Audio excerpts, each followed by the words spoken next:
Hi guys, welcome back to my channel. ये आप देखते रहोगे, ये मेरी बिफोर पिक है जो बहुत सारी tanning, black heads, white heads, dark spot, pigmentation से भरी हुई है। तो अब हम जा रहे हैं एक ऐसी क्लिनिक जहाँ पर हम इसे रिपेयर कर सकते हैं। तो हम चले साकिना का, मैं और आयशा गए थे साकिना का में। एंड ये बहुत ही अच्छा है एक्चुअली क्लिनिक है। तो मुझे यहाँ पे 2 ट्रीटमेंट करवाने थे। फर्स्ट था वेम्पायर फेशियल जो बहुत ही इन है, एंड जो दूसरा है वो लिप ब्लश करवाना था। तो यहाँ पर जो है मेरा ब्लड निकाला जा रहा है कुछ इस तरीके से। तो ये बेसिकली ये ट्रीटमेंट इतना अच्छा और इतना यूनिक ट्रीटमेंट है। और यहाँ पे ब्लड निकाला जा रहा है, और जब ब्लड निकल चुका था तो बाकायदा जो वाइट सेल्स थे वो तक विजिबल थे। तो यहाँ पे जो ये डॉक्टर है उन्होंने मुझे कहा कि आप ज़्यादा पानी नहीं पीते हो, क्योंकि आपके जो वाइट सेल्स है ब्लड में वो बाकायदा दिख रहे हैं। तो सबको पानी बहुत टाइम टाइम पर अच्छी क्वांटिटी में पीना चाहिए। तो इस तरीके से मेरा जो खून है वो निकाला गया था। अब ये ट्रीटमेंट ऐसा होता है कि खून में से जो प्लाज्मा होता है उसे अलग करके प्लाज्मा को माइक्रो नीडलिंग की हेल्प से आपके फेस में इंजेक्ट किया जाता है। तो ये प्रोसेस बहुत ही मज़ेदार होता है एंड लाइक थोड़ा पेनफुल भी होता है। एंड ये जो नीडल है ये बहुत मोटी थी, तो ये थोड़ा सा पेनफुल था मेरे लिए, बट ओके। नहीं वो फिर जो यहाँ स्वेट पे जो रहता है ना तो प्रोसेस उसकी मेरा वजह से शुरू स्किन हो के अंदर चुका था। चले जाएगा। हाँ, नीडल हम लोग यूज़ करने वाले हैं ना फेस फेस के लिए। अभी हम लिप्स कर रहे हैं या फिर पहले मैं आपको फेस पे वो क्लेंजिंग करके मैं आपको नमिंग क्रीम लगाऊंगी, साथ ही साथ हम लोग कर देंगे।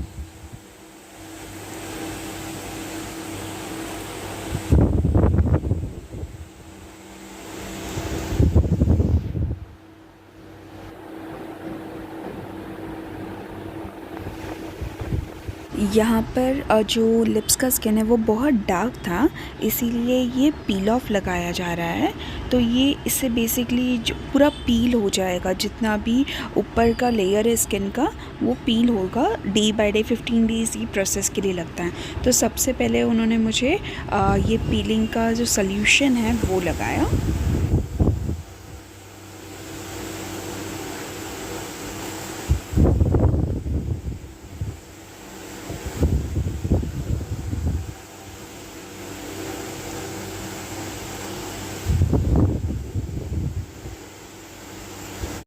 ये सॉल्यूशन लगाते ही ना बहुत टिंगलिंग सा इफ़ेक्ट होता है और थोड़ा सा बर्निंग सेंसेशन भी होता है। तो मुझे बहुत हद तक ऐसे थोड़ा सा बर्न भी हो रहा था, थोड़ा टिंगलिश लग रहा था।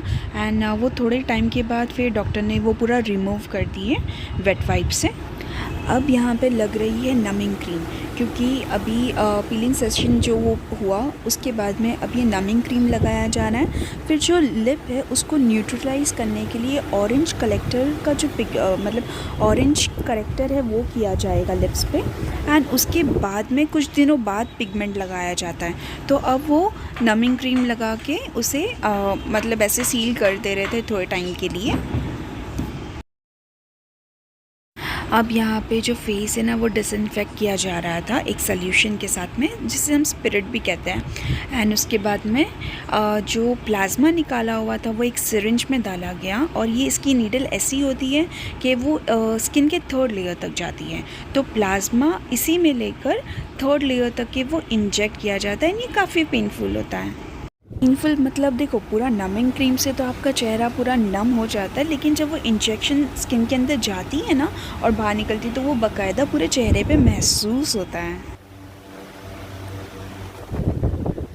महसूस हो रहा है, वो चुभ रहा है तो नम नहीं हुआ स्किन। हुआ है, नहीं करती तो और दुखता। ज़्यादा तो नहीं पेन हो रहा है ना, नॉर्मल है ना वो इतना।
अब यहाँ पे जो है जो प्लाज्मा है वो प्रॉपर्ली इंजेक्ट हो चुका है। अब जो सिरिंज में है वो बेसिकली डिस्टिल्ड वाटर है एंड नियासिनामाइड का सिरम है एंड थोड़ा सा जो प्लाज्मा बचा हुआ था वो है। अब ये सारी चीज़ों को माइक्रो नीडलिंग के हेल्प से, अब वो जो रोल हो रहा है उसके अंदर 36 माइक्रो नीडलिंग है। मतलब वो इतनी बारीक सी है कि आपको फेस पे सिर्फ वाइब्रेशन महसूस होता है। तो वो उससे मतलब सारे पोर्स के अंदर जो है ये वाला niacinamide and plasma and distilled water ये सब डालते हैं और उसको अच्छे सेकेंड लेयर तक के जाने के लिए स्पेस दे रहे हैं माइक्रो नीडलिंग की हेल्प से। तो ये वाला प्रोसेस बहुत अच्छा होता है, बट ये खाली फोरहेड पे थोड़ा ज़्यादा लगता है एंड बाकी चेहरों पे इतना मालूम नहीं पड़ता।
डायलिसिस पे है या कुछ ऐसा है।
अब मेरा जो दूसरा ट्रीटमेंट था लिप ब्लश का वो शुरू हो गया था एंड वो फेस पे जो लगा हुआ था वो लगा ही था। यहाँ पर फर्स्ट ऑरेंज करेक्टर से जितना भी फुल जो लिप्स है वो कवर कर दिया गया था और मुझे इन टोटल 3 सेशंस लगे थे। तो ये लिप्स वाला तो काफ़ी पेनफुल था क्योंकि वो नीडल बहुत ज़्यादा वो करता है। तो ऑरेंज करेक्टर से क्या होता है, जो डार्कनेस है वो कहीं ना कहीं कम हो जाती है एंड उसके बाद में वो कोई पिगमेंट चढ़ाते हैं। तो पहले ये ऑरेंज चढ़ रहा था जो बहुत ही अजीब लग रहा था, बट ठीक है, वो it was a part of the process, तो उसे झेलना ही था मुझे। बट जो डॉक्टर ने बहुत अच्छे से संभल कर मेरा कंफर्ट लेवल देखकर उन्होंने सारी चीज़ें करे, कोई भी गड़बड़ नहीं हुई, बहुत सुकून से उन्होंने सारी चीज़ें की। This was the best part of hair and care aesthetic. और ये बहुत फिजिबल भी है जो क्लिनिक है एंड जो प्राइस है वो भी बहुत बहुत रीज़नेबल है। तो जो मैं फ़ोन नंबर्स है वो मैं यहाँ पे कैप्शन में या डिस्क्रिप्शन में मेंशन कर दूँगी। अगर किसी भी कोई भी तरह का ट्रीटमेंट चाहिए तो आप उन्हें ज़रूर कांटेक्ट कीजिएगा।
अब सारा मेरा प्रोसेस हो चुका था, फिर ये हल्का सा पिगमेंट ऐसा आया था, ये बदक जो मैं लग रही हूँ, बट ठीक है, ये सूजन थी।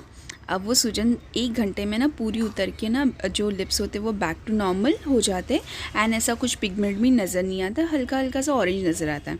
अब ये जो पोर्स ओपन हुए थे उसके लिए ये वाला कुछ सिरम था which was like very nice, इसका नाम नहीं पता बट ये सिरम बहुत अच्छा था। ये लास्ट वाला था, सब होने के बाद में माइक्रोनीडलिंग ये वाला स्टेप था एंड होठ देखकर तो बहुत हंसी आ रही थी। एंड देन फिर हम लोग ने यहाँ से फटाफट से पैकअप किया एंड ऑलरेडी ये सारे प्रोसेस के लिए 3 घंटा तो आराम से आई गेस चला गया था। फिर हम लोग निकल गए।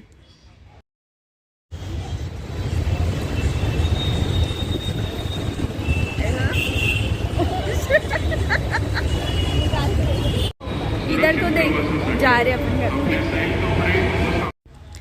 अब ये मेरा सेकेंड डे का था, मेरा फेस और ये मेरे लिप्स जो डार्कनेस बहुत हद तक कम हो चुकी थी।